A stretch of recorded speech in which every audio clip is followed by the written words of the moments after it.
Hi! In front of me is Infinix Note 12 Pro, and today I would like to show you how you can manage all text correction options available on this Infinix.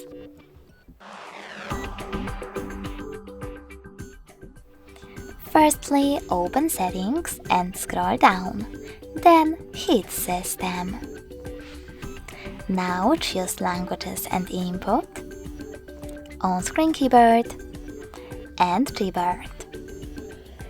Lastly, just click on Text Correction, and as you can see, all typing features are available over here. To manage them, click on the switchers next to the chosen ones.